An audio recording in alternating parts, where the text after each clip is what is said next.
नमस्कार बच्चों, जय हिंद। स्वागत है आप सभी का एक बार फिर से महिंद्रास के ऑफिशियल यूट्यूब चैनल पे। मैं आपका अपना साथी मैथ्स मेंटर यानी सूर्यवीर सर लेकर के आ गए हैं एक जबरदस्त, शानदार और स्पेशल सेशन, स्पेशल ओकेजन पर, यानी कि ईद की मुबारकबाद के साथ। तो आइए शुरू करते हैं आज की क्लास। और क्लास के सवाल वही जो कि एग्जाम में आएंगे। प्रीवियस ईयर क्वेश्चन का जैसा कि दौर चलता आ रहा था, यानी पिछले 3-4 सालों के क्वेश्चंस हम लगाते आ रहे थे, आज भी उन्हीं पर डिस्कस करेंगे। माना कि आप सभी लोग थोड़ा सा व्यस्त है, वक्त निकाल लीजिएगा। अगर लाइव नहीं तो रिकॉर्डेड जरूर देखिएगा, क्योंकि आज के क्वेश्चन बहुत जानदार और जबरदस्त होने वाले हैं। शुरू करते हैं क्लास को। क्लास का पहला क्वेश्चन जो कि आपकी स्क्रीन पे होने वाला है वो है ये। So the question that is on the screen, विद्यार्थीगण एक बार जरूर ध्यान देंगे और कोशिश करेंगे कि दिए गए समय में ही इसे लगाया जा सके। तो क्वेश्चन आपके सामने है, टाइमर आपके सामने है, 45 सेकेंड्स का आपका टाइम है। कोशिश कीजिए और बताइए क्या आंसर होगा।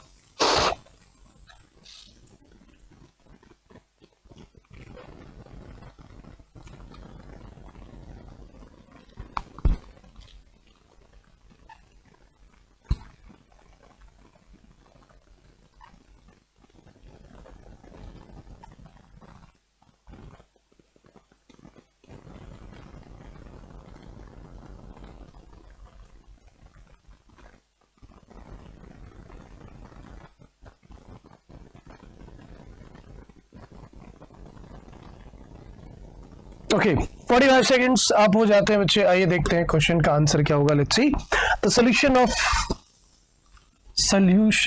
The question. ठीक है, तो भाई अगर हम इस क्वेश्चन के सॉल्यूशन की बात करते हैं विद्यार्थीगण, तो ये बात बहुत इंपॉर्टेंट है कि क्वेश्चन को पहले समझा जाए। कहा गया कि 12, 16, 18, 20 और 25। ठीक है, डिवाइड अ लीस्ट नंबर एक्स। किसी संख्या को, कोई संख्या है जो कि x, उसे ये डिवाइड करते हैं एक सबसे छोटी संख्या, जिससे ये सभी डिवाइड कर देते हैं और हर केस में 4 रिमाइंडर बचता है। लेकिन x 7 से पूर्णतः विभाजित है। तो बताओ कि 1000 प्लेस पे जो नंबर है x, उस पे क्या वैल्यू होगी। तो सबसे पहले हमें ये देखना है कि ये नंबर्स का एलसीएम क्या आएगा। एलसीएम ही देगा वो लीस्ट नंबर। एलसीएम क्या देगा, वो लीस्ट नंबर देगा। तो 12 को क्या लिख सकते हो, 3 चौक 12 यानी 3 गुणा 2 का स्क्वायर। 16 को क्या लिख सकते हो, 2 की पावर 4। 18 को क्या लिख सकते हो, 9 दूनी 18 यानी 2 गुणा 3 का स्क्वायर। और 20 को क्या लिख सकते हो, 5 चौके 20। 25 को क्या लिख सकते हो, 5 का स्क्वायर, है ना। ये हो गया। अब अगर मैं इसके एलसीएम की बात करूं बच्चे, तो इसका एलसीएम क्या हो जाएगा। तो इसका एलसीएम होगा 2 की मैक्सिमम पावर कितनी है, 4। 3 की मैक्सिमम पावर कितनी है, 2। और 5 की मैक्सिमम पावर कितनी है, 2। ठीक है, तो यहाँ पे खोलते हैं, होएगा 16। ये कितना हो जाएगा, 9। और ये कितना हो जाएगा विद्यार्थीगण, 25। 25 और 16 का गुणा अगर हम करते हैं तो 400 हो जाएगा। 25 संगा 150 और 250 यानी 400, 4 9 36, तो 3600 हो जाएगा। ठीक है, तो 3600 क्या हो गया हमारा एलसीएम। अब ये जो 3600 है, ये वो नंबर है जो इन सभी नंबर से पूर्णतः विभाजित है। लेकिन अगर कि कह रहा है कि सब में 4 बचना चाहिए, तो आप इसमें 4 जोड़ोगे। जैसे 4 जोड़ोगे तो क्या आएगा, एक नंबर आएगा जो कि ये बताएगा कि इन सब से उस नंबर को डिवाइड करने पे 4 रिमाइंडर बचेगा। लेकिन एक कंडीशन और भी है कि वो नंबर 7 से डिविजिबल होना चाहिए। तो अगर मैं 3600 में 4 जोड़ देता हूं तो 3604 हो जाएगा, लेकिन वो 7 से नहीं कटेगा। आप कट के देख सकते हैं। आप 3600 में 4 जोड़ दीजिए तो वो हो जाएगा 3604। लेकिन क्या 3604 7 से कटेगा, जी नहीं कटेगा। तो हम क्या करते हैं, मानते हैं कि 3600x + 4 एक ऐसा नंबर है जो कि 7 से डिविजिबल है। अब इस 3600 के x के 7 का मैक्सिमम डिविजिबिलिटी इसके अंदर से निकाल लो। जैसे ये क्या हो गया, 7 × 5 = 35, कितना कैरी आया, 1 हो गया। 7 × 7 हो गया, कितना आया, 3 हो गया। 7 चौक 28 यानी 2x इसमें से अलग निकाल लू मैं, 2x + 4। और यहां कितना हो जाएगा, 35 98 x + ये 35 98 जो नंबर है ये पूरी तरह 7 से डिविजिबल है। और 2x + 4 को हमें डिविजिबल बनाना है। तो x की वैल्यू अगर हम पुट करते हैं, यानी x का ऐसा मान जो कि यहां पे रखने पर ये नंबर डिविजिबल हो जाए, किससे, 7 से। तो पहले 1 रखा तो 4 2 6 हो गया, फिर 2 रखा 4 4 8 हो गया, 3 रखा तो 6 4 10 हो गया, फिर 4 रखा तो 8 4 12 हो गया, भाई 7 से नहीं कटेगा। 5 रखा तो 5 दूनी 10 और प्लस 4 14। जी हाँ, x की वैल्यू 5 सेटिस्फाई करेगी। यहां पे 5 रखोगे तो क्या हो जाएगा 3600 इंटू 5 प्लस 4, तो 3 5 15, 6 5 30, है ना, 18,000 हो जाएगा। और प्लस 4 कर दो तो क्या हो जाएगा 18,004। तो कहते हैं 1000 प्लेस पे जो x की वैल्यू है वो बताओ क्या होगी। तो ये 1 हो गया, 10 हो गया, 100 हो गया, 1000 हो गया, यानी कितना है 8 होगा। So option number C is perfectly correct answer for this question. आगे होगी बात समझ में बहुत अच्छे से बच्चे, है ना। चलिए नेक्स्ट क्वेश्चन की ओर मूव करते देखते अगला सवाल क्या कुछ कहता है। So the next question that is on the screen. विद्यार्थीगण कोशिश करेंगे, आप सभी लोग ट्राई करेंगे और बताएंगे आंसर क्या होगा। चलो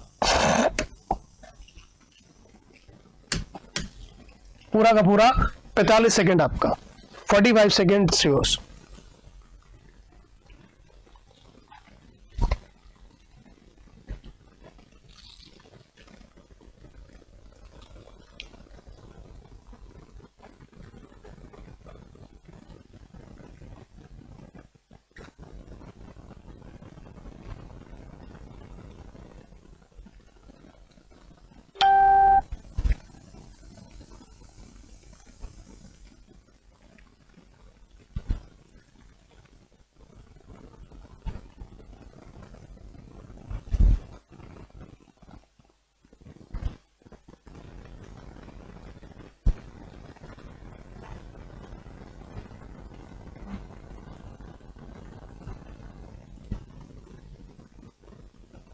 ओके चलो बहुत आराम से बच्चे अगर इस क्वेश्चन को करना है, देखो समझो क्या कह रहा है कि 2 pillars A and B of the same height, मतलब जिस पिलर की हाइट क्या है दोनों की सेम है, opposite side on the opposite side of the road which is 40 metre wide. मतलब 2 पिलर ऐसे खड़ा कर लिए भाई, इस रोड के अपोजिट साइड पे हैं दोनों लोग। The angle of elevation on the top of the pillar A and B is 30 degree and 45 degree respectively at the point on the road between the pillar। चलो भाई किसी पॉइंट से इसको देखा जा रहा है, इसको देखा जा रहा है, एक तरफ 30 डिग्री बन रहा है और दूसरी तरफ 45 डिग्री बन रहा है, ठीक है। एक तरफ 30 डिग्री दूसरी तरफ 45 डिग्री बन रहा है। कहा गया द डिस्टेंस, बताओ कि भाई what is the distance of the point from the foot of the pillar A. ठीक है भाई, ये जो है 40 मीटर वाइड रोड है, 40 मीटर वाइड है, ठीक है। और एंगल ऑफ एलिवेशन आपको दे रखे हैं at the point on the road. तो डिस्टेंस क्या होगा इस पॉइंट से बिल्डिंग ए के फुट का, ठीक है। और इसमें जो है top of A and B, यानी कि ए पे 30 डिग्री है और बी पे 45 डिग्री रिस्पेक्टिवली भी दे रखा है। तो सीधा फंडा आप क्या करो, आप क्या करोगे, यहां पे 30 डिग्री 60 डिग्री लिखो, परपेंडिकुलर और बेस के रेशियो ले लो। 30 डिग्री में परपेंडिकुलर 1, बेस कितना √3, 60 डिग्री में परपेंडिकुलर √3 और बेस कितना 1। इन दोनों ट्रायंगल में सबसे इंपॉर्टेंट खास बात क्या है, दोनों की ऊंचाई बराबर है, यानी दोनों में परपेंडिकुलर सेम होना चाहिए। तो यहां तो 1 है तो मैं क्या करूं, इसकी √3 से गुणा कर दूं। जैसे इसकी √3 से गुणा करूंगी क्या बनेगा, ये √3 बन जाएगा, ये कितना बनेगा 3 बन जाएगा, ये √3 रहेगा और ये क्या हो जाएगा 1। क्या दर्शाता है कि 30 डिग्री वाले का बेस 3 यूनिट है। कहां से, इस पॉइंट से। कितने यूनिट है, 3 यूनिट। और जबकि इसका कितना है, वो 1 यूनिट है, यहां से यहां तक 1 यूनिट है। और कुल मिलाकर के हमारे हिसाब से 4 यूनिट है। तो हम कह सकते हैं 4 यूनिट बराबर 40 मीटर, तो 1 यूनिट बराबर 10 मीटर, तो 3 यूनिट बराबर 30 मीटर। भाई यही तो कहोगे, यही कहोगे भाई। अगर इन्होंने कहा कि angle of elevation of the top of the pillar A and B respectively at a point on the road between the pillars, what is the distance of the point from the foot of the pillar of A? तो इस हिसाब से क्योंकि दोनों pillar की height क्या है, लिखा है pillar A and B of the same height or on the opposite side of a road which is 40 meter wide, the angle of elevation of the top of pillar A and B are 30 degree and 45 degree respectively at a point on the road between the pillar, किसी बिंदु से ऐसा है, ठीक है। तो आपसे कहा गया कि बताओ भी what is the distance of the point from the foot of pillar A, तो पिलर A से कितनी दूरी होगी, ठीक। तो बड़ा आसान सवाल हो जाता है, इसमें कुछ भी नहीं करना है क्योंकि हमें पता है कि भाई दूरी बतानी है, what is the distance of the point है। अब बच्चे एक बात समझ में आ जाती है कि ये क्या दे रखा है, डिस्टेंस दे रखी थी, हाइट, ये देखो, ये लाइन देखो, तब two pillar A and B of the same height और on the opposite side of the road which is 40 metre wide. 40 metre wide तो रोड होती है ना, तो रोड की चौड़ाई दे रखी ना, रोड की चौड़ाई दे रखी, और रोड की चौड़ाई अगर 40 है, रोड की चौड़ाई अगर 40 है, यहाँ से ये 3 है, यहाँ से ये 2 1 है, ये 3 था, ये बेस 1 हो गया, तो कुल मिला के 4 4 बराबर 40, 1 का मान 10 हो गया। तो इसमें हमारे पास ये जो डिस्टेंस है इस पॉइंट से वो आना चाहिए 30, वो डिस्टेंस आना चाहिए 30, ठीक है। यहाँ पे आंसर हमारे पास 30 ही आना चाहिए। आप लोग क्या लगता है, जल्दी से कमेंट बॉक्स में करके बताओ क्या आंसर आना चाहिए, क्या ये आंसर करेक्ट है या नहीं है, फटाफट जल्दी से बताओ, जल्दी से बताओ भाई सभी लोग फटाफट कि क्या आपको क्या लगता है कि ये आंसर करेक्ट है या फिर नहीं है, जल्दी से फटाफट। और अगर नहीं है तो क्या दिक्कत है, कहां पे प्रॉब्लम है, जल्दी से बताओ, फटाफट बताओ। अगर नहीं है तो कहां पे दिक्कत है, क्या प्रॉब्लम है।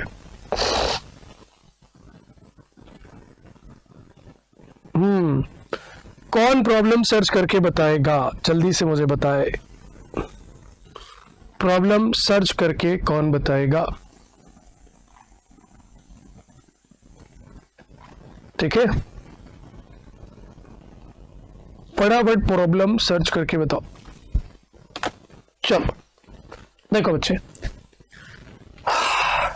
क्वेश्चन को एक बार डीपली देखा जाए तो क्या है कि 30 डिग्री में परपेंडिकुलर 1, 60 डिग्री में परपेंडिकुलर 3, बेस दोनों का सेम होना चाहिए। अब बच्चे एक बात मुझे बताओ, बेस सेम करने के लिए आपने √3 की √3 से मल्टीप्लीकेशन क्यों कर दी? आप परपेंडिकुलर सेम कर रहे हो कि बेस सेम करो, परपेंडिकुलर सेम करो। तो परपेंडिकुलर सेम करने के लिए, क्योंकि देखो इसमें क्या है कि बेस अलग है, हाइट सेम है, हाइट मतलब परपेंडिकुलर सेम है, तो हमने क्या किया, √3 से मल्टीप्लाई किया, √3 ये हो गया और यहाँ 3 हो गया, यहाँ आ गया 1। 3 यानी ये बताता है कि जो बेस है 30 डिग्री का वो कितना है, 3 है, और जो 60 डिग्री का बेस है 60 डिग्री तो है ही नहीं, यहाँ पे 45 डिग्री लिया है।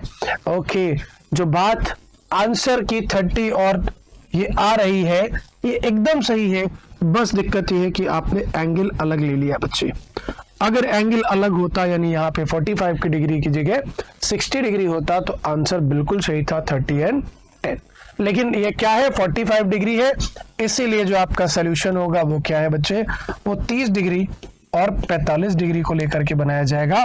तो परपेंडिकुलर और बेस हमारे पास 1 और √3 हो गए, और परपेंडिकुलर और बेस हमारे पास 1 और 1 हो गए। परपेंडिकुलर सेम है, बिल्कुल यहाँ भी सेम है। अब यहाँ से कहानी देखो एग्जैक्टली आपको बन जाएगी। यहाँ पे बच्चे क्या है कि इन सब छोटी छोटी बारीकियों का ध्यान देना पड़ता है, अगर नहीं देंगे तो मामला गड़बड़ कर जाएगा, है ना। चलो क्या छोटी छोटी बारीकियां, अब जरा देखो, एंगल अगर आपने गलत ही ले लिया तो फिर आंसर कैसे आएगा, है ना, कुछ और आंसर आ जाएगा, क्योंकि आपने एंगल तो अपने हिसाब से ले लिया, अपने हिसाब से नहीं लेना भाई, प्रश्न के हिसाब से। तो यहाँ पे 30 डिग्री और 45 डिग्री। अब यहाँ पे देखो क्या हो गया कि आपके पास परपेंडिकुलर सेम है, बेस कितना है 30 डिग्री वाले में बेस कितना है √3, यहाँ से √3 तो ये कितना हो गया, ये हो गया, ये आपके पास कितना हो गया, देखो लिखा है ये 1, ये कितना लिखा है 1। 45 डिग्री वाले में कितना है बेस आपके पास 1, तो ultimately this is equal to √3 + 1 and it is equivalent to 40। So 1 unit की वैल्यू क्या होगी 40, रेशनलाइज कर लें तो ये हो जाएगा √3 - 1 अपॉन 2 हो जाएगा and 1 unit is equal to 20 under the bracket √3 - 1, है ना। और हमें क्या चाहिए था, हमें यही तो चाहिए कि बताओ भाई कि √3 जो वैल्यू आई है बेस की, जो वैल्यू हमारे पास बेस की, ठीक है, हमारी डिस्टेंस कौन से पिलर ए की दूरी कितनी है, तो हम क्या करेंगे, एक यूनिट की वैल्यू ये है और √3 यूनिट की वैल्यू क्या हो जाएगी, तो √3 यूनिट की वैल्यू क्या हो जाएगी बच्चे 20, और √3 अंदर जाएगा तो 3 बन जाएगा -√3, तो 23 -√3 कहां लिखा हुआ है, 23 -√3 चाहो तो माइनस साइन कॉमन ले लो बाहर, तो बात यही हो जाएगी, ठीक है। So this is your answer. और ये जो लिखा हुआ बच्चे, ये तब होता जब हमारा एंगल क्या होता, 60 डिग्री होता। तो कभी क्वेश्चन अगर आया 60 डिग्री पे तो ऐसे बनाया जा सकता है, लेकिन सोल्यूशन का जो अप्रोच होगा वो यही होगा। चलिए नेक्स्ट क्वेश्चन आप लोग के सामने, एक और क्वेश्चन, बढ़िया प्यारा सा छोटा सा राज दुलारा सा सवाल, पता भाई क्या आंसर होगा।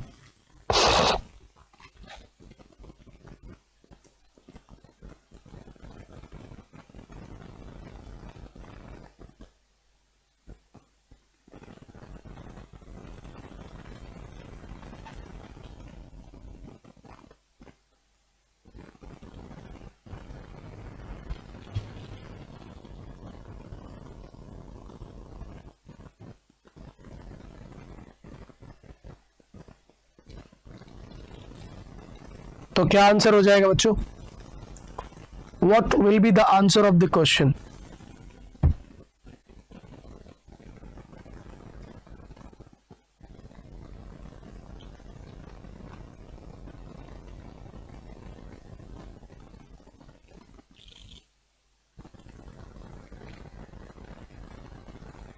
ओके लेट्स सी, बहुत समय निकल गया। क्या कहा गया कि conical tent has a radius of 7 metre. तो एक कॉनिकल टेंट है कुछ ऐसा,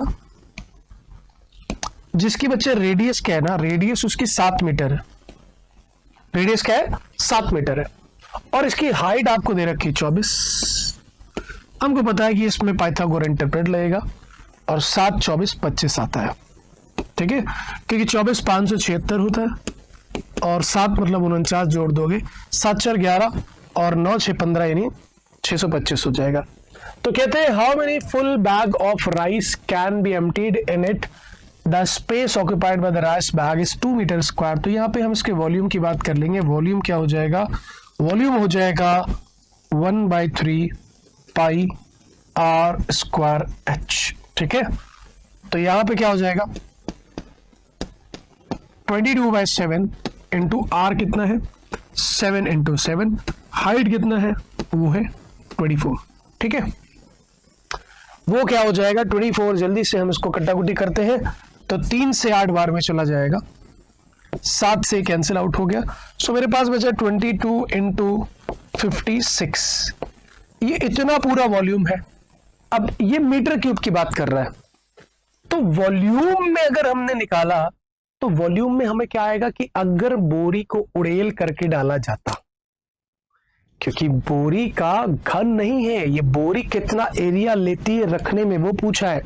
तो अगर बोरी का मीटर क्यूब में दिया होता तो क्या कर देते, वॉल्यूम से डिवाइड कर देते, लेकिन मीटर स्क्वायर में दिया इसलिए हम क्या करेंगे, तो इसीलिए मैंने यहां पे सॉल्व कर दिया कि मान लो 2 मीटर क्यूब होता, 2 मीटर क्यूब होता तो पूछा जाता कितनी बोरियां डाली जा सकती। चलो दोनों क्वेश्चन एक साथ बता देते हैं।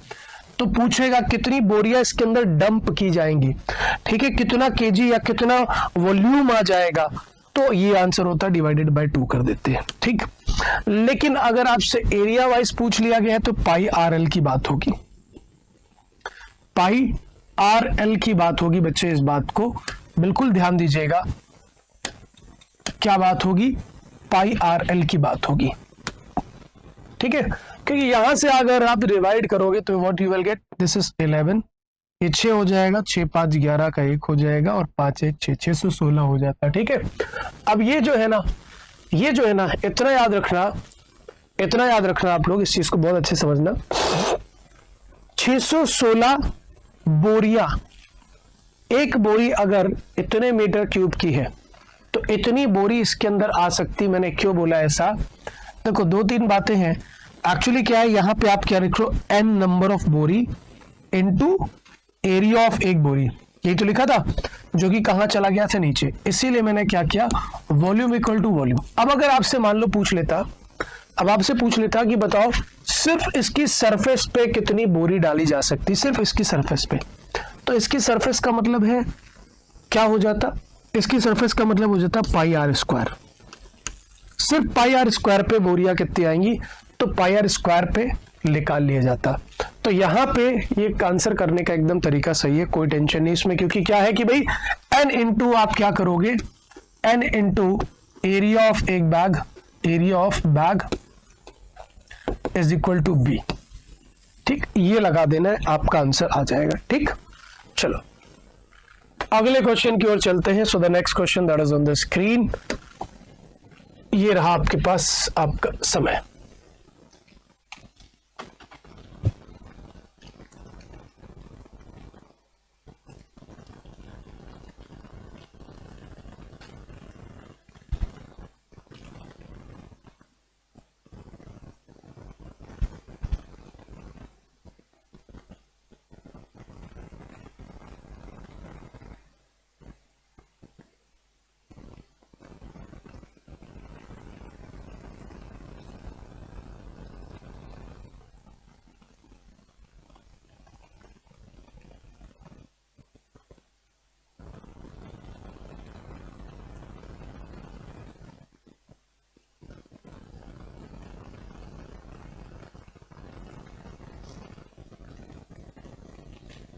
Okay, let's see.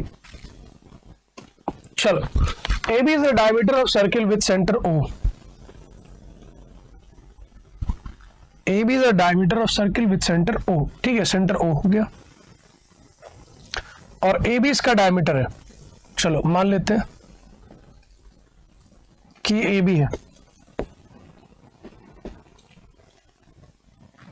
फिर कहा गया था tangent at point C on a circle and AB when produced to meet at the point P। AB produce हो रहा है, पॉइंट P पे मिल रहा है, और टेंजेंट C पे है। ठीक है, इस पॉइंट पे टेंजेंट है, ये सेंटर O है। ठीक है, और कहा गया कि APC, ये पॉइंट है APC, मतलब ये अगर C है तो ये 38 है, 38 डिग्री। हमें पता है कि टेंजेंट जो है वो सेंटर से 90 डिग्री पे होता है। अब अगर ये 38 है, ये 90 है, तो 128 हो गया भाई, 128 हो गया, क्योंकि ये 90 प्लस 38 128 हो गया, तो ये वाला एंगल निकल आएगा, ये वाला एंगल निकल आएगा। अब ये वाला एंगल निकल आएगा, मतलब ये वाला एंगल कितना होएगा, 52, 5 2 7, ठीक है, और 1 8, मतलब ये 52 डिग्री होएगा। अब ये भी रेडियस है, ये भी रेडियस है। ठीक है, आपसे पूछा what is the measure of PCB, तो PCB ये वाला मेजर पूछ लिया आपसे, ये वाला कोड पूछ लिया, इधर वाला, तो ये तो बड़ा आसान हो जाएगा भाई, ये 52 है, आर है, तो ये वाला कोड बराबर होना चाहिए, ये वाला एंगल बराबर होना चाहिए। अब ये वाले बराबर होने चाहिए, मतलब 52 हटाओगे तो 128 हो गया। 128 को अगर आप ध्यान से देखोगे तो उसका आधा करने पे क्या होगा भाई, 64 होएगा।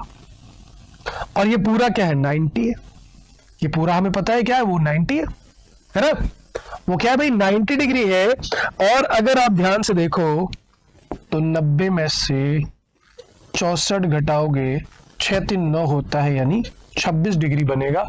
26 डिग्री का है, ऑप्शन नंबर बी में लिखा हुआ है। ठीक है, आई होप ये बात बहुत बेहतर तरीके से एकदम झमाझम समझ में आ गई होगी।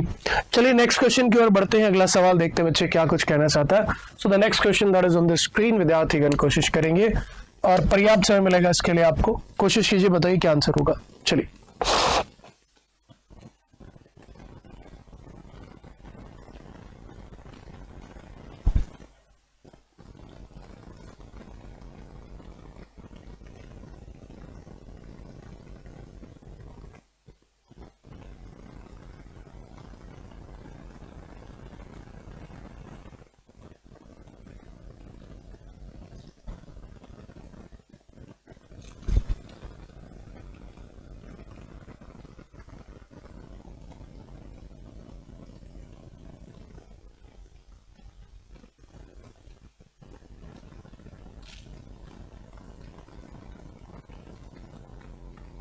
ओके ओके ओके ओके, चलिए फटाफट देखते हैं।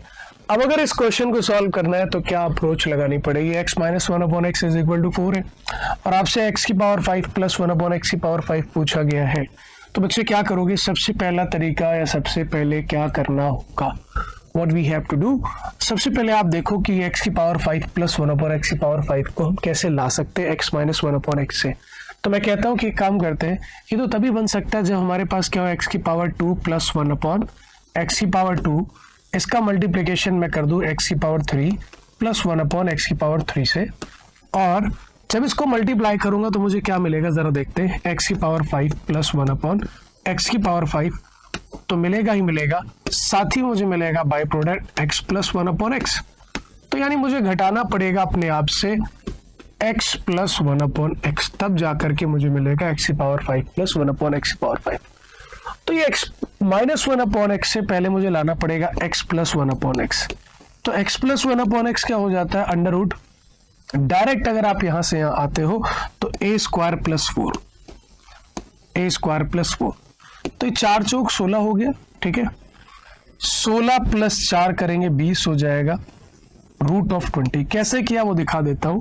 जैसे x माइनस 1/x बराबर क्या है, मान लेते हैं 4 है, दोनों तरफ आप स्क्वायर करोगे तो आ जाएगा x square plus 1/x square, और ये क्या हो जाएगा 16, ठीक है, क्या हो जाएगा 16, 4 चौक 16, और आपने किया क्या होगा, बेसिकली जब आपने इसको दोनों तरफ स्क्वायर किया होगा तो a माइनस बी का होल स्क्वायर, तो यहाँ क्या बना है कि 2 उधर जाते ही क्या हो जाएगा, ये 18 हो जाएगा, ठीक है। अब x square plus 1/x square आपके पास आया, मैं कहता हूँ यहाँ से x प्लस 1/x चाहिए, तो क्या करो आप इसमें अपने आप से प्लस माइनस प्लस कर दो 2 इंटू एक्स अपॉन एक्स, इसीलिए x प्लस 1/x की वैल्यू अंडर रूट 20 आ जाएगी, ठीक। तो डायरेक्ट तरीका होता है यहां से यहां आने का, ये हो गया x प्लस 1/x की वैल्यू। अगर x प्लस 1/x ये है तो x square plus 1/x square आपने अभी निकाला वो 18 होगा, तो आप पहले लिखिए 18 into x cube plus 1/x cube निकालना है, तो इसके लिए x प्लस 1/x की वैल्यू क्या है, रूट 20, तो ये a क्यूब माइनस 3 होगा, तो रूट 20 का क्यूब माइनस 3 इंटू रूट 20, तो क्या हो जाएगा 20 रूट 20 माइनस 3 रूट 20, तो ये जाएगा 17 रूट 20, ठीक, 17 रूट 20 हो जाएगा। और अब आपसे ये पूछा जा रहा है कि बताओ भाई x plus 1/x is this, then find the value of 17 root 20 minus क्या हो जाएगा x minus 1/x, this is equal to 4। तो यहाँ पे बेटा रूट 20 के साथ आंसर आना चाहिए था, है ना, आंसर रूट 20 के साथ आना चाहिए। फिर से एक बार पूरा कंफर्मेशन कर देता हूँ आपको कैसे करना है। देखो x माइनस 1/x बराबर 4 है, अगर मैं यहाँ से डायरेक्टली मैं यहाँ से मुझे x की पावर 5 प्लस 1/x की पावर 5 चाहिए था, तो what we have to do, ये करना ही पड़ेगा आपको। क्या करना है, डायरेक्टली आपने क्या किया कि यहाँ से x प्लस 1/x निकाल लिया आपने, ठीक है, x प्लस 1/x निकाल लिया, क्योंकि आपको x क्यूब प्लस 1/x की पावर 5 प्लस 1/x की पावर 5 चाहिए थे, वो मैंने इससे मल्टीप्लाई करके बनेगा, ये बनेगा x की पावर 5, जब इससे मल्टीप्लाई करोगे तो ये हो जाएगा 1/x, ये जब इससे मल्टीप्लाई होगा तो बनाएगा सिर्फ x, और जब इससे मल्टीप्लाई होगा तो x प्लस 1/x की पावर 5। तो इसको अलग किया, उसको अपन ने एलिमिनेट करना है, तो एलिमिनेशन के लिए डाल दिया। x माइनस 1/x से अगर मुझे x प्लस 1/x जाना है तो डायरेक्टली मैं क्या करता हूँ कि अगर x माइनस 1/x बराबर a है तो ये हो जाएगा a स्क्वायर प्लस 4, ठीक है। तो वही मैंने किया कि अगर ये 4 है तो 4 का स्क्वायर क्या हो जाएगा, 16 प्लस 4 20 हो जाएगा। इस तरीके से हमारा ये आंसर होगा। तो 18 17 का स्क्वायर करेंगे या फिर 18 का स्क्वायर कर लेते हैं, 324, 324 में हमें 18 घटाना है, तो क्या हो जाएगा 306 रूट 20 माइनस 4, ठीक है, 306 रूट 20 माइनस 4 हो जाएगा, ये हमारा आंसर होना चाहिए, ठीक है। ये हमारा क्या होगा, आंसर होगा। मेरी बात समझ पा रहे हैं आप सभी लोग, अगर यहाँ पे 4 है तो this is your answer. Clear to everyone, है ना।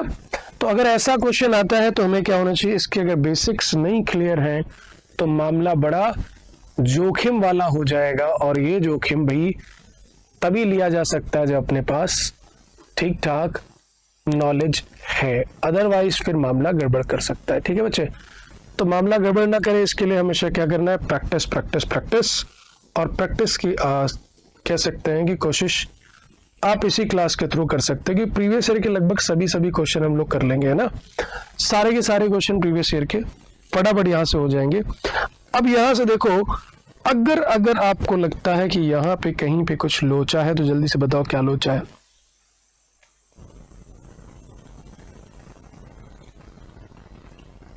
यहाँ पे कुछ तो गड़बड़ है।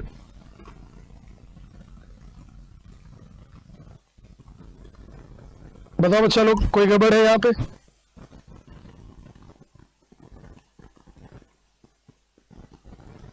कोई गड़बड़ जल्दी से बताओ।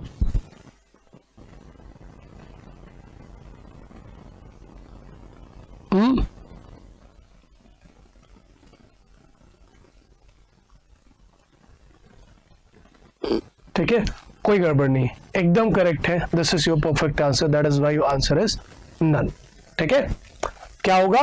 नन होगा आपका आंसर, एकदम करेक्ट। ठीक है, तो अभी जब भी क्वेश्चन ऐसा आएगा आपको इसी तरीके से टैकल करना है। नाउ हम मूव करते हैं नेक्स्ट क्वेश्चन की, और नेक्स्ट क्वेश्चन हमारे सामने है। This is your next question. कोशिश करनी है, बताना है आंसर क्या होगा। चलो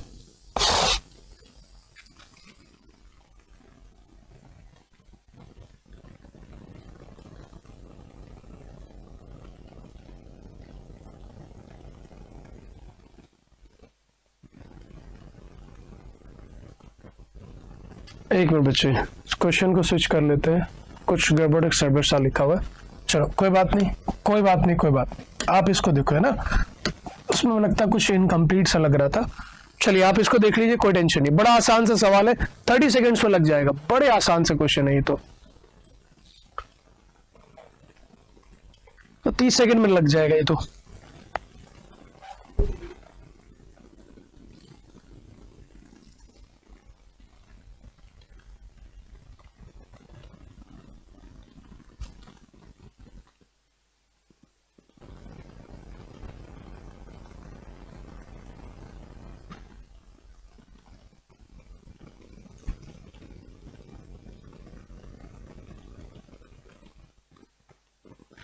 चलो बहुत बढ़िया।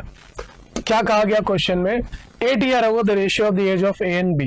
तो प्रेजेंट एज अगर आप ये मानते हो ना, तो इससे 8 साल पहले चलो, और ए और बी की उस समय एजेस का रेशियो क्या था? 4:5। And the ratio of the ages 12 year hence, आज से 12 साल बाद। ये 8 साल पहले थे, ये 12 साल बाद है। क्या रेशियो है? 13 और 5, 13 और 15।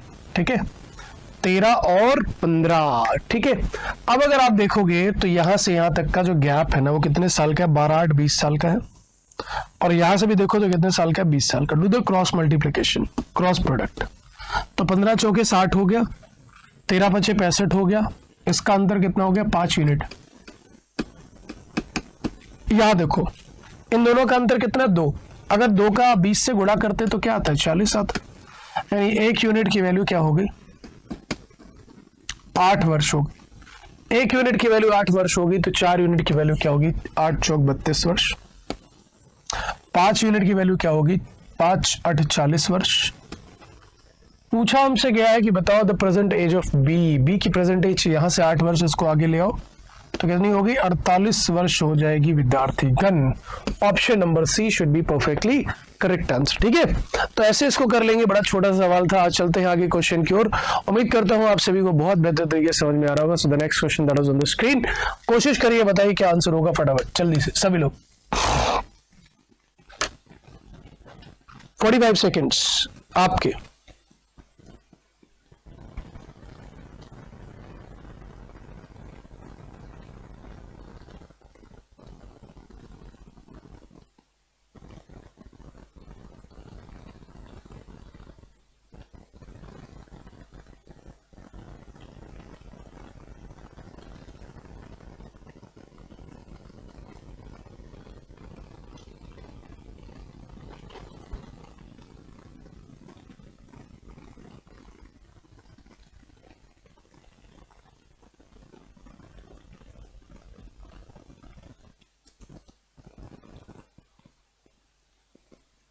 ओके लेट्स सी। देखिए n plus 15% each working for 9 hour a day can complete 36% of work in 8 days. ठीक है भाई, तो n plus 15 लोग हैं, हम इस पे क्या अप्लाई करने वाले हैं, हम अप्लाई करेंगे m1 h1 d1 upon w1 is equal to m2 d2 h2 upon w2. ठीक है, तो n plus 15% है अपनी इफिशियंसी से 9 घंटे प्रतिदिन काम करते हुए कार्य का सिर्फ 36% पूरा करेंगे कितने दिनों में, 8 दिनों में. कहा गया अगर n plus 9 लोग हों, ठीक है, can complete the remaining work in 20 days. ठीक है, तो वो बचे हुए काम को कितने दिन में कर लेते हैं, वो बचे हुए काम को जो है वो कर लेते हैं कितने दिन में, 20 days में. तो if each of them work for 7 hours per day determine the value of n. तो भाई अगर n2 करता हूं मैं, person can complete the remaining work in 20 days. ठीक, तो कितना काम जो है बचा हुआ है, n के पास बचा हुआ है भाई 64 काम बचा हुआ है. तो पूछ रहे हैं कि भाई अगर 7 घंटे प्रतिदिन काम करते हैं, है ना, तो n plus 9% can complete the remaining work in 20 days if each of them working for 7 hours a day per day, then when the value of n. ठीक है, तो इक्वेट कर दो बच्चे, बात खत्म हो जाएगी. कैसे करना है, अब गुणा भाग तो आप सभी को आता है. तो भाई 36 है, 36 से काट ले, किसको काट ले, 9 से. तो 9 चौक 36 हो गया, 16 चौके 64 हो गया. ठीक है, और इसको काट लेते हैं, 4 चौक 16 हो गया, 4 पंचे 20 हो गया. ठीक है, और भाई कर सकता है कुछ कटेगा क्या, नहीं कटेगा, तो 8 चौक 32 हो गया, 32 n plus plus plus plus plus plus plus plus plus plus 9 चौक 36 था, 16 चौके 64 था, 4 चौक 16 था, 4 पंचे 20 था. ठीक है बच्चे, अंदर मल्टीप्लाई कर लेते हैं हम लोग. ठीक है, अंदर मल्टीप्लाई करने पे क्या मिलेगा, 8 चौक 32, तो 32 n हो गया, और 32 का 15 से गुणा करना है, तो 15 दूना 30, 15 3 45, 450 और 30 करने पर, क्योंकि 32 की गुणा कर रहे हैं, तो 32 मतलब 15 3 45 और 15 दूना 30, तो हो गया 450 और 30 मिला करके 480 बराबर हो गया 7 बचे 35 n प्लस 35 का 9 से गुणा किया तो 9 त्रिक 27, 9 बचे 45, 270 और 45 315.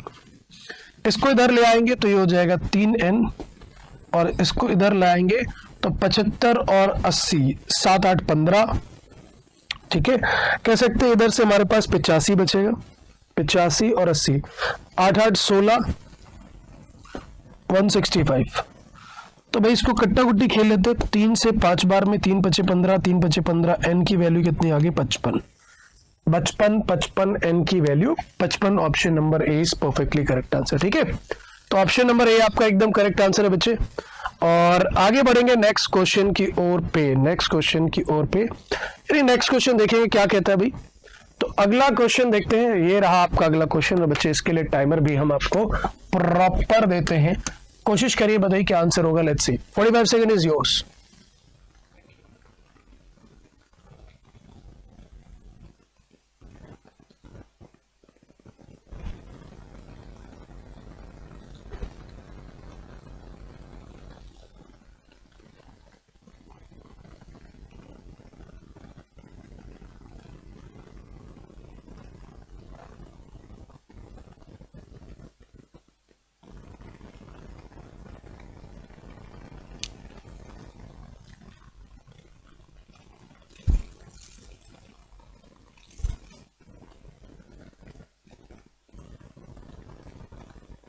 चलो बहुत बढ़िया. और देखो भाई 45 सेकेंड्स अप हो जाते हैं. कहा गया A and B can do a work in 12 days and 18 days.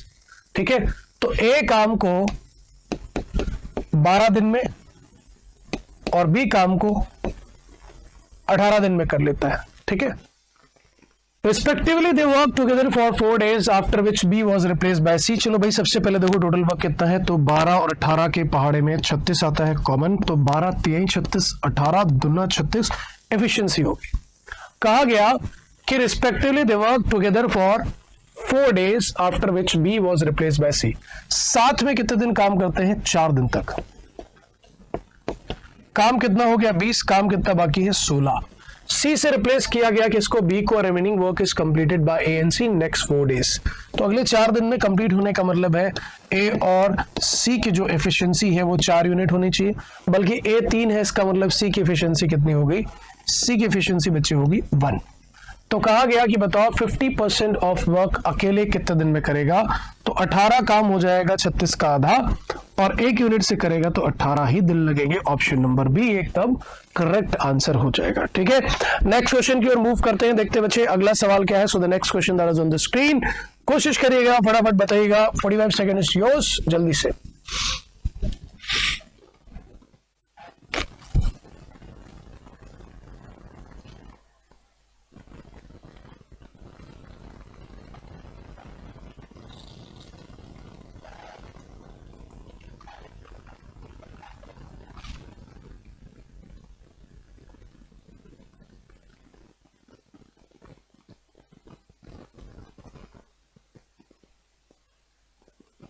What will be the answer of this question?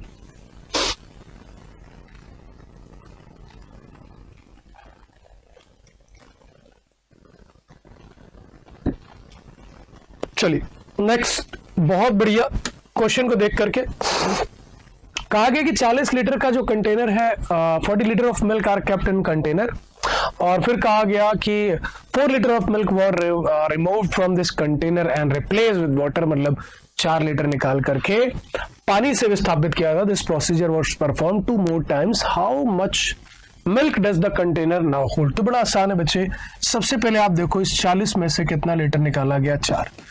पहली बार में ये प्रक्रिया की गई और यही प्रक्रिया आगे भी अपनाई गई, सेम क्वांटिटी बार बार निकाली जाएगी। तो भाई मतलब 1/10, तो यहां से देखो 10 से कितना हो गया बच्चे, 9 बचेगा। 10 से कितना बचेगा इस वाले में, 9। यहां भी 10 से कितना बचेगा, 9 बचेगा। तो ये क्या है कि ये दर्शाता है इनिशियल क्वांटिटी और ये क्या दर्शाता है, फाइनल क्वांटिटी। रेशियो क्या बनेंगे, 1729। यानी अगर मेरे पास शुरुआती दौर पे मिल्क 1000 यूनिट था, 1000 यूनिट था बच्चे, तो वो कितने लीटर के बराबर है, 40 लीटर। 1 यूनिट की वैल्यू क्या होगी, 0 काट देंगे, 0.04 लीटर। ठीक है, तो हमारे पास बचा कितना है, 729 इस 0.04 से मल्टीप्लाई करेंगे। 7 चौक 28 हो गया, 28 ये हो गया, और 3 चौक 12 होता है 120, माइनस 4 कर दोगे 116, 28 29 16 दशमलव यहाँ 29.16 इज परफेक्टली करेक्ट आंसर के ऑप्शन नंबर सी। ठीक है, ओके। तो क्वेश्चन नंबर 11 की ओर बढ़ जाते हैं और देखते हैं इस सवाल में किस तरीके से हम क्वेश्चन को टैकल करेंगे। उसके लिए मैं आपको दूंगा सबसे पहले 45 सेकंड बच्चे, जो आपका अधिकार है, जो आपका हक है। 45 सेकंड ऑल योर्स। फटाफट कोशिश करो और बताओ बच्चे आंसर क्या होगा। ठीक है, उसके बाद फिर मैं बताता हूं कि इसको किस तरीके से करना है।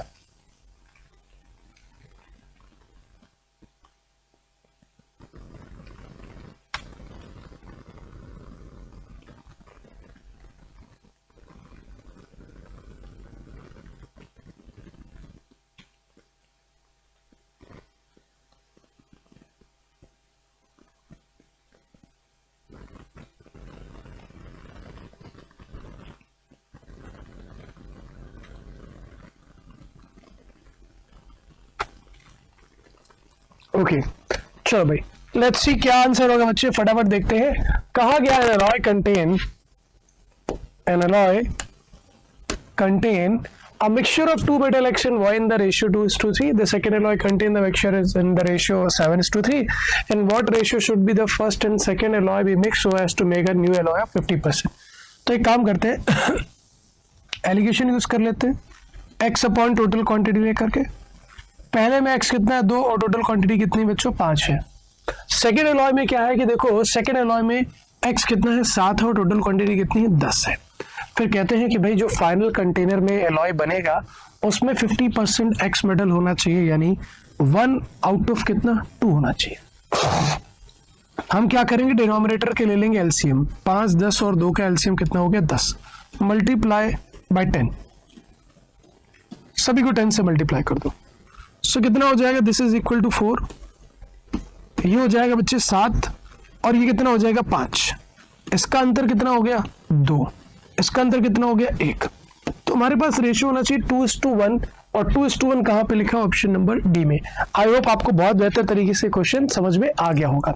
आगे बढ़ जाते हैं नेक्स्ट क्वेश्चन की ओर, देखते हैं अगला सवाल क्या कुछ कहना चाहता है। So the next question that is on the screen, विद्यार्थीगण कोशिश करेंगे और आपके हाथ का समय पूरा का पूरा 45 सेकेंड्स आप लोग के सामने प्रस्तुत होता है अब।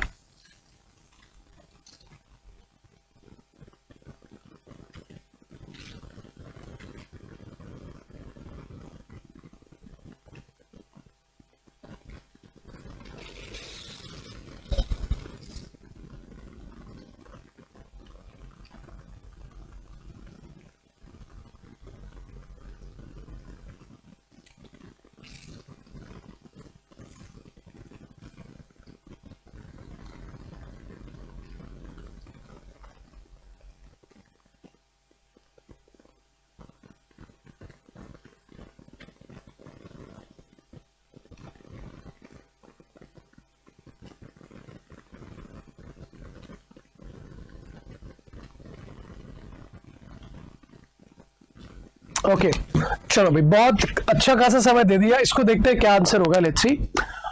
Inlet pipe A and B can together fill a tank in 1.5 hours. Other pipe C, when opened alone, can empty the completely filled tank in 4.5 hours. ठीक है,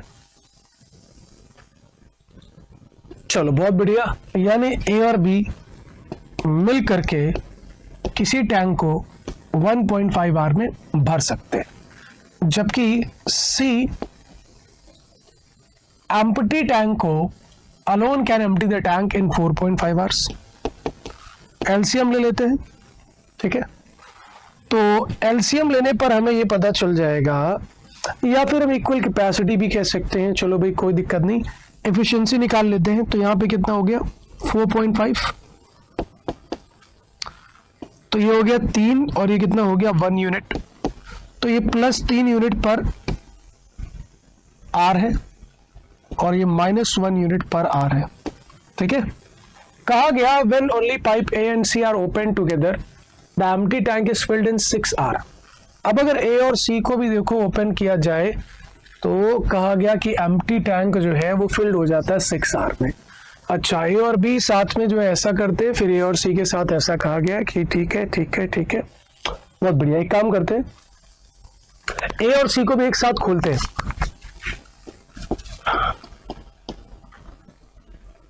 तो ये 6 घंटे बोल रहा है, तो एक काम करते हैं शुरू से ले लेते हैं एलसीएम, क्योंकि ये लाइन पढ़ी नहीं, और जब पढ़ी नहीं तो फिर मामला गड़बड़ हो जाएगा। चलो शुरू से कर लेंगे, कोई टेंशन नहीं।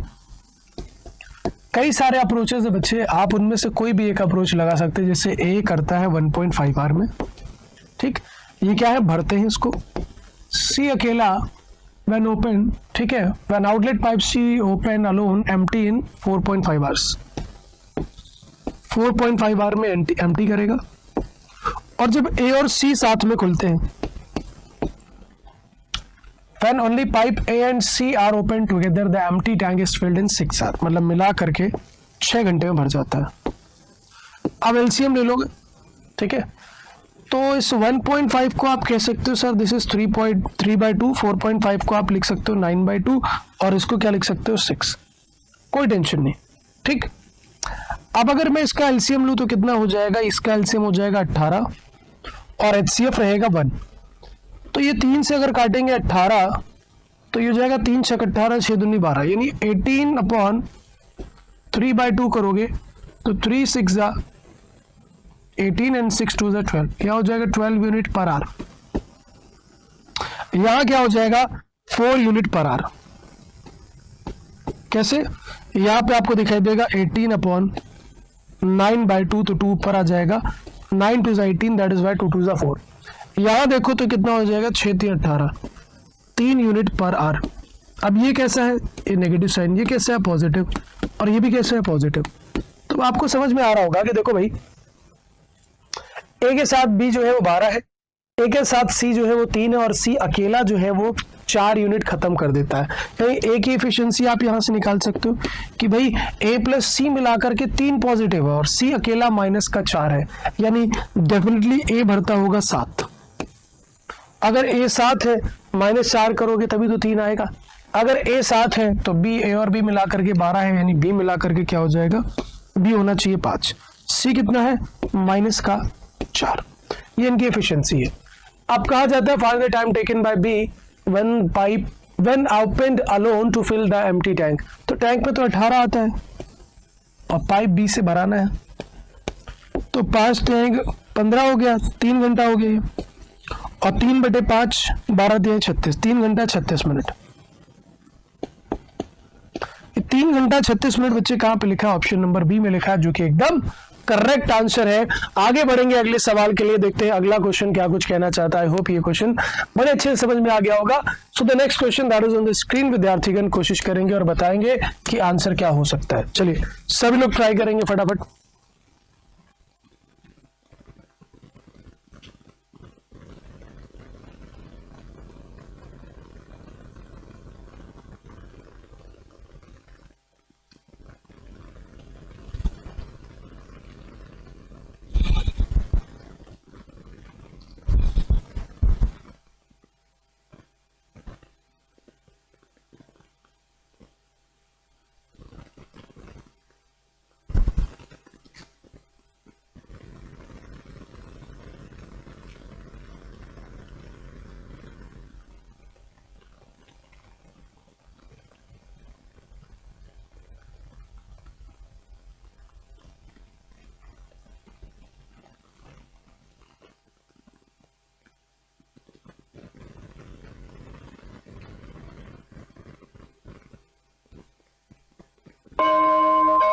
चलो भाई बस यार घंटा भाई। ओके फटाफट देखते हैं इसका आंसर क्या होगा। Thief committed a crime and escape from the spot at 12 metre per hour. A security guard started chasing him 20 minutes after the thief started running and caught him in the next 20 minutes. What is the speed of the security guard? ठीक है भाई, चलो इस point से चोरी की, चोर और स्ट्रेट लाइन की ओर भाग रहा था, 12 मीटर पर आवर से भाग रहा था। ठीक, सिक्योरिटी गार्ड उसे चेस करना शुरू करता है 20 मिनट बाद, मतलब आफ्टर 20 मिनट। आफ्टर 20 मिनट ये चोर, ये थीफ कहाँ होगा? तो हम ये कह सकते हैं कि हमारा थीफ जो है वो 12 मीटर 60 मिनट में जाता है। तो 20 मिनट में कितना जाएगा? डिवाइडेड बाय 3, डिवाइडेड बाय 3, तो 4 मीटर जा पाएगा। 3 दूनी 6 होता है, यानी 20 मिनट में, 20 मिनट में सिर्फ 4 मीटर जा पाएगा। ठीक है, तो ये 4 मीटर की बात हो गई। Metre metre metre metre metre, ठीक है, तो 4 मीटर आगे निकल जाएगा ये। और कहा जाता है कि नेक्स्ट 20 मिनट्स में ये पकड़ा जाता है, नेक्स्ट 20 मिनट्स में ये पकड़ लिया जाता है। तो हम यहाँ पे देखेंगे 4 मीटर की दूरी थी और इसको 20 मिनट में पकड़ लिया जाएगा आर में। अब जैसे ये मीटर है तो इसमें आंसर हमारा किसमें? माइल्स पर आवर या मीटर पर आवर, जो भी दे रखा है कोई दिक्कत नहीं। तो ये क्या होगा? ये हमारी जो स्पीड आएगी ना, जो स्पीड आएगी कि ये क्या आएगा कि देखो हमारे पास इसकी और इसकी सेम डायरेक्शन में, तो क्या होगा कि हमारे पास डिफरेंस ऑफ स्पीड, इसकी स्पीड कितनी है? x - 12, ठीक है, ये कितना हो गया? 4 से 5 बार में। तो हम ये कह सकते हैं 1 unit is equal to 5x - 12 पंचे 60। ठीक है, ये 1 उधर जाकर के मल्टीप्लाई हो गया, मतलब 5 उधर जाकर के 5x हो गया, यहाँ बन रहा, और उधर क्या हो गया? 60। So 5x is equal to 61, 5x is equal to 61। So the value of x is equal to 61/5। ठीक, अब देखो ये हमने जो है मीटर पर आवर लिया है, अगर ये माइल्स पर आवर होता तो बात अलग होती। ये क्या होता? माइल्स पर आवर होती तो बात अलग होती। ठीक है, कि भाई 12 माइल 60 मिनट में, तो 20 मिनट में 4 माइल, 4 माइल आगे निकल चुका था। और मुझे पता है कि अगले 20 मिनट में, अब ये देखो आर की बात होती ना बच्चे, जैसे ना 20 मिनट्स है, अब वो मिनट्स है, इसको आर में चेंज करना पड़ता है, क्योंकि माइल्स पर आवर की हमारी स्पीड अगर माइल्स पर आवर में है, माइल्स पर आवर में है, तो यहाँ पे हमारे पास क्या करना पड़ेगा? चेंज करना पड़ेगा। किसको चेंज करना पड़ेगा? यहाँ पे एक वैल्यू को चेंज करना पड़ेगा, बस। ठीक है, इनको लिखना चाहिए था कि माइल्स है, मीटर है, क्या लिखा हुआ है वो, खैर कोई दिक्कत नहीं, हम अपने हिसाब से समझ ले रहे हैं। और यहाँ पे देखो तो 4/20, अब ये क्या है? 20 मिनट है, इसको आर में चेंज करोगे तो 60 ऊपर आ जाएगा। ठीक है, 2 तिहाई 6, 4 तिहाई 12, 12 प्लस 12 हो जाएगा, जो कि क्या हो जाएगा, x की वैल्यू कितनी हो जाएगी फिर 24। 24 कहाँ लिखा हुआ है, ऑप्शन नंबर ए में। तो अब आ गया हमारा एकदम करेक्ट आंसर। क्लियर है सबको? आई होप ये बात बहुत बेहतर तरीके समझ में आ गई हुई है ना। तो आ जाते हैं हम लोग अपने अगले अगले अगले अगले सवाल पे। 1 मिनट फटाफट देख लेते हैं। ओके चलो इस क्वेश्चन को लगा लो और फिर इसके बाद हम लोग कहेंगे टाटा बाय बाय, ठीक है, गुड नाइट वगैरह सब बोल लेंगे। ठीक, चलो इस क्वेश्चन को देखो और बताओ फटाफट क्या आंसर होगा।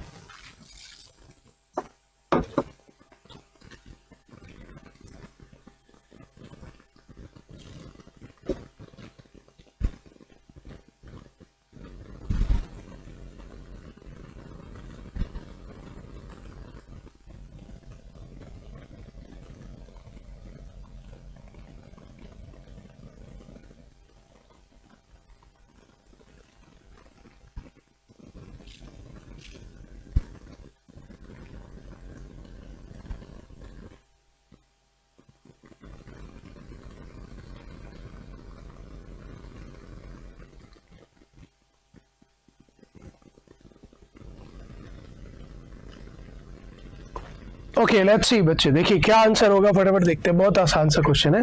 क्या कहा गया कि man buys 21 mangoes for a rupee, मतलब एक व्यक्ति ने 1 रुपए के 21 मैंगो खरीदे। तो एक मैंगो की कीमत मैं अगर आपसे पूछूं तो आपको होगी 1/21 रुपया।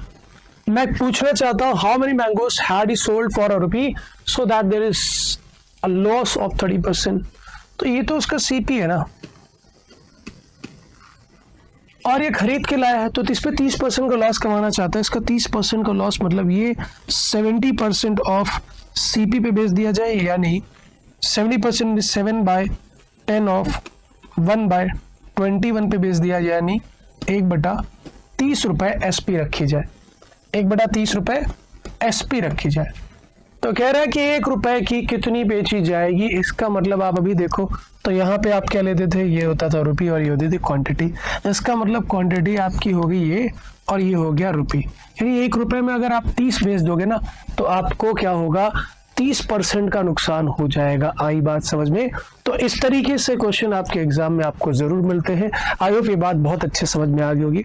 तो बच्चों आज के लिए इतना ही रहेगा, फिर आप लोगों से मुलाकात होगी। तब तक के लिए स्वस्थ रहना है, मस्त रहना है, व्यस्त रहना है, जहां रहना है यूं ही हंसते खिलखिलाते रहना है और माता पिता की सेवा करते रहना है।